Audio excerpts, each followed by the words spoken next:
पहली बात कि नीतीश कुमार ने जो बयान दिया जनगणना पर, तो दिया, ठीक दिया, लेकिन उसको कहने का जो स्टाइल हुआ बहुत ही बेकार हुआ, जिससे हमारे जितने भी भारतवर्ष में महिला है, चाहे मेरी माँ हो, बहन हो, जो भी हो, सबको घृणा महसूस हो रही है। और मेरे ख्याल से नीतीश कुमार को इस्तीफा देने में ही फायदा है।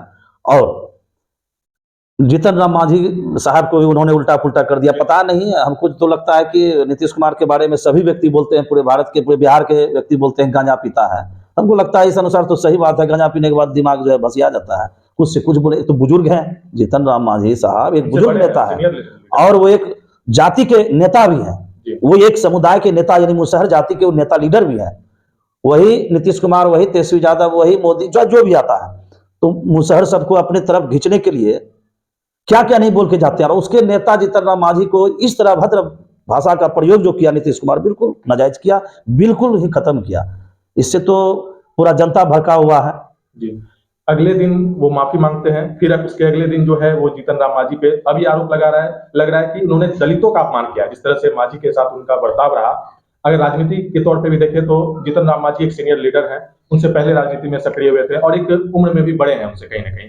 लेकिन जिस तरह का भाषा का इस्तेमाल हुआ, अब जाकर के जीतन राम मांझी भी ये कह रहे हैं कि शायद वो दबाव में काम कर रहे हैं। पहले नीतीश कुमार ऐसे नहीं थे, क्योंकि मांझी भी उनके साथ रह चुके हैं, काम कर चुके हैं, उनके स्वभाव को समझते हैं, जानते हैं। जीतन राम मांझी ने कहा कि नीतीश कुमार को कोई टेबलेट खिलाया जा रहा है। देखिए, का इशारा आरजेडी की तरफ था। देखिए, नीतीश कुमार जिस समय एनडीए गठबंधन में थे, उस समय विजय बाबू स्पीकर थे, विजय सिन्हा। उससे भी आप लोग देखे होंगे विधानसभा में, उससे तू में हो गई थी, लड़ाई हो गई थी, वायरल भी हुआ था। उसके बाद फिर महिला के बारे में, जिसकी भी माँ बहन हो, महिला के बारे में फिर अपशब्द बोला, ऐसे घुसाता है, ऐसे पानी निकालो, इधर करो, उधर करो। उतना तो हम लोग को भी पता नहीं, आज के युवा को भी नहीं पता है। लेकिन मुख्यमंत्री साहब इतना मतलब गंदा शब्द को पूरा भारतवर्ष में वायरल हो गया, उसके शब्द को, तो इसको तो तुरंत हट जाना चाहिए, तुरंत अभी हट जाना। अगर शर्म होगा नीतीश कुमार को तो अभी तुरंत हट जाना चाहिए उसको। अब बेहया है, जानिए रहे, कभी बीजेपी में जाता है, कभी राजद में जाता है, फिर बीजेपी, फिर राजद। ये तो बेहया का लक्षण है, इसको कोई लाज शर्म है ही नहीं। हम खुले मन से बोलना चाहते हैं, अगर नीतीश कुमार तक मेरी आवाज जाती है तो शर्म करो नीतीश कुमार, तुम जितना से जल्दी हो इस्तीफा देकर, उसके बाद जो है माफी लायक होगा। ये जो अभी हम कोई लड़की के बारे में, किसी माँ बहन के बारे में गलत शब्द बोल दे, गंदा शब्द बोल दे या बलात्कार कर लें, उसके बाद हम बोलें कि हम माफी मांगते हैं, तो ये माफी लायक है क्या? नहीं है। ऐसे मैं बीजेपी का एंटी हूं, क्योंकि हम AIM से बिलोंग करते हैं। हम 2020 में ऑल इंडिया मजलिस इत्तेहादुल मुस्लिमीन पार्टी से चुनाव भी लड़े हैं, बरारी विधानसभा से। लेकिन जो हरकत ये दोनों कर रहा है चाचा भतीजा ना, इससे तो यह होगा कि यादव समाज सोच रहा है कि यादव का वोट ज्यादा, यादव का जनसंख्या ज्यादा है तो वोट दे देगा, नहीं देगा।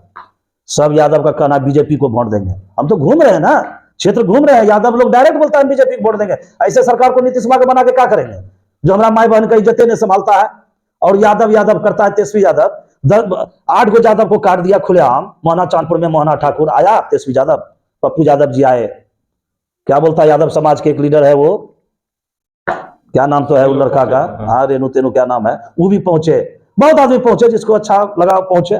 तो कहने की ये मतलब है तेजस्वी यादव आज तक नहीं आए, तो यादव का वोट उसको कहां से मिलेगा जी? आरजेडी तो एमवाई समीकरण को मांगता है। अरे एमवाई समीकरण एम दे सकता है, इस बार नहीं देगा, सब बीजेपी को जा रहा है वोट। हम जबकि सुनिए, जबकि मैं AIM से हूं, फिर भी मैं बोल रहा हूं, क्यों? क्योंकि हम अपना भी फील्ड वर्क कर रहे हैं। यादव के गांव में जाते हैं, बोलता है कुछ नहीं, इस बार बीजेपी को वोट देंगे हम लोग। अब क्या करें इसमें, हम भी क्या कर सकते हैं बताइए? क्योंकि इसलिए कि डायरेक्ट यहां नीतीश कुमार को फिर चीफ मिनिस्टर बनाएगा, direct chief minister Nitish Kumar को बनाएगा। और नीतीश कुमार भसिया गया, हमरो माई बहन के बारे में गंदा सब बोलता है कि अंदर मत घुसाइए, बाहर निकालिए, ये कीजिए, वो कीजिए। इससे तो जाहिर होता है कि नीतीश कुमार प्रैक्टिस रोज करता है, इससे तो साफ जाहिर होता है कि रोज प्रैक्टिस कर रहा है, इसलिए तो ऐसा भाषा का प्रयोग कर रहा है विधानसभा में। कोई माफी लायक नहीं है, वो इस्तीफा दे। अगर यादव तेजस्वी यादव को चाहता है, सही बात, एकदम चाहता है, लेकिन यादव क्या तेजस्वी यादव को चीफ मिनिस्टर बनाएगा? नहीं बनाएगा, वो खुद बनेगा। इसलिए यादव वोट नहीं देगा इस बार। तेजस्वी यादव ने तो नीतीश कुमार के बयान का समर्थन किया, भट्टू में जाएगा, तेजस्वी भी जा रहा है, उसका भी माथा सठिया गया है, तेजस्वी का भी माथा सठिया गया है नीतीश जैसा। एक फिल्म में कहावत थी, सुन भाई चाचा बोल भतीजा, बुरे काम का बुरा नतीजा इस बार होगा।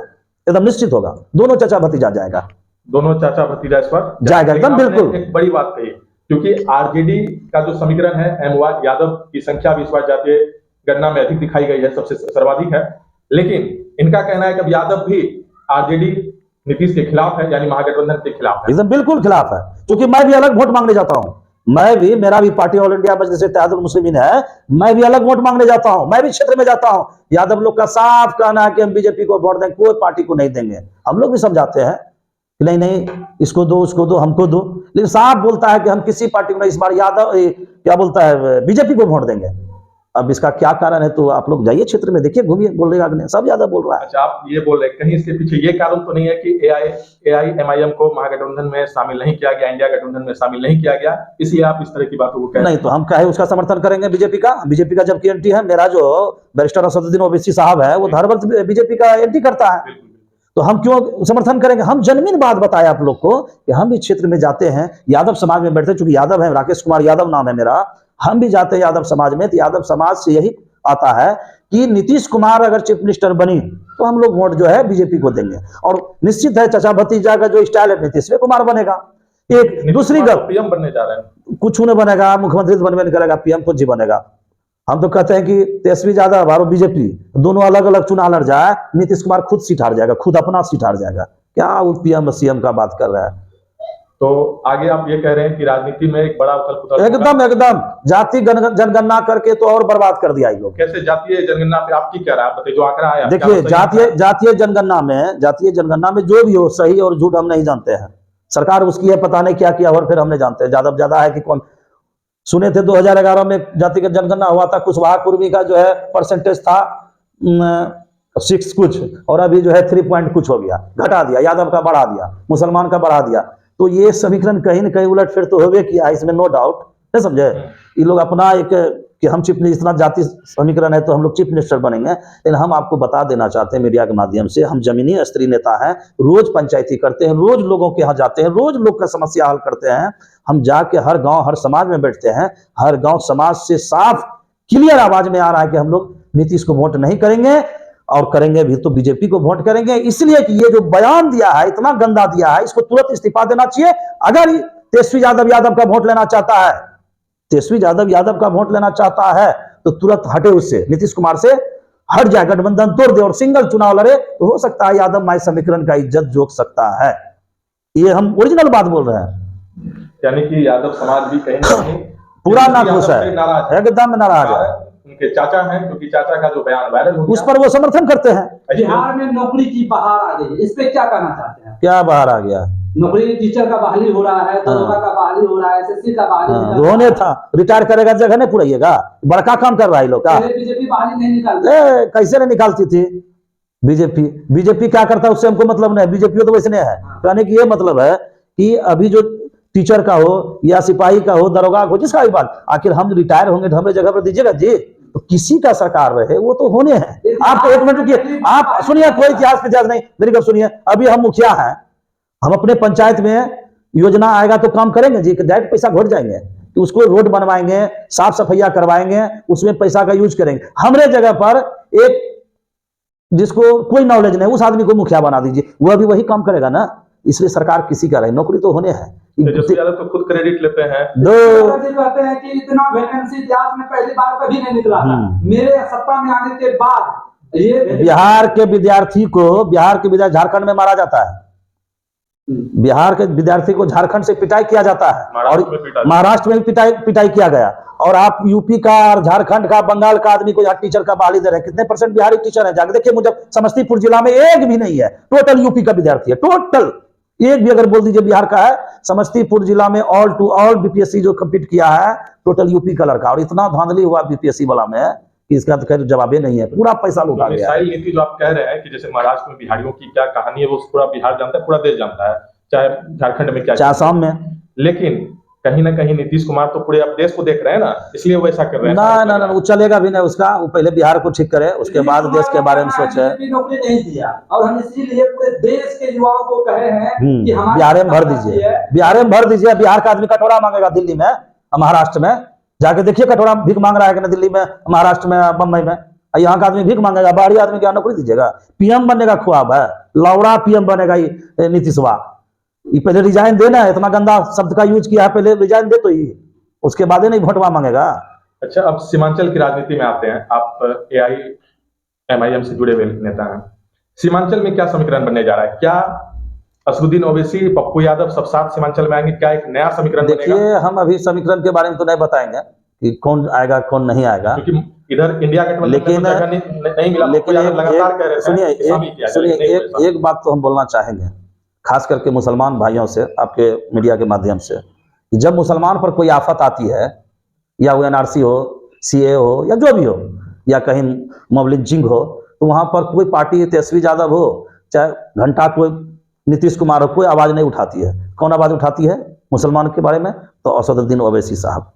और मुस्लिम को चाहिए कि हम असदुद्दीन ओवैसी साहब को ही वोट दें और इसको यहाँ का चीफ मिनिस्टर बनाएं। वैसे तो PM बनने लायक है वो, ओवैसी साहब PM बनने लायक है, लेकिन चलिए आज न कल बनेगा। लेकिन अभी सीमांचल की जो स्थिति है, हम लोग खास करके यादव और मुस्लिम समीकरण को चेंज कर रहे हैं।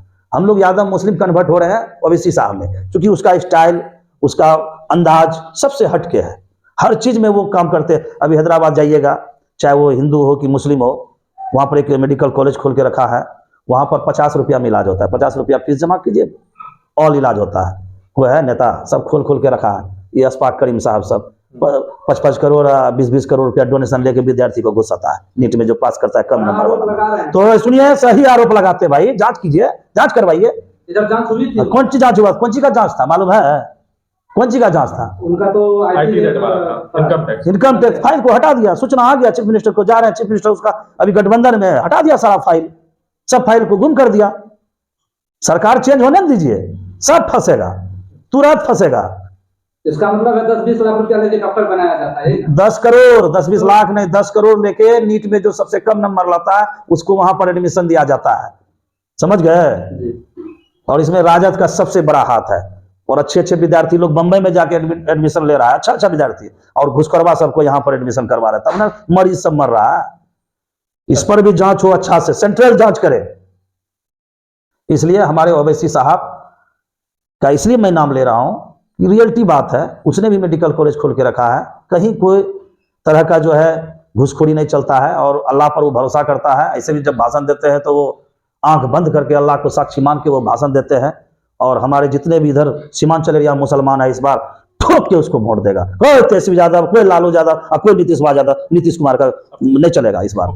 और यादव तो भाग रहा है बीजेपी में। पप्पू यादव हाँ है, पप्पू यादव जी लोग है, ये पप्पू यादव जी जो काम करते हैं, पप्पू यादव जी लोग काम करते हैं, जनमीन काम करते हैं। लेकिन यहाँ तो लोग भी बुड़बक, हमारी जनता भी बुड़बक है ना, दुए को पहचानता है। चाचा भतीजा उधर बीजेपी आएगा, धरती पर आएगा तब ना।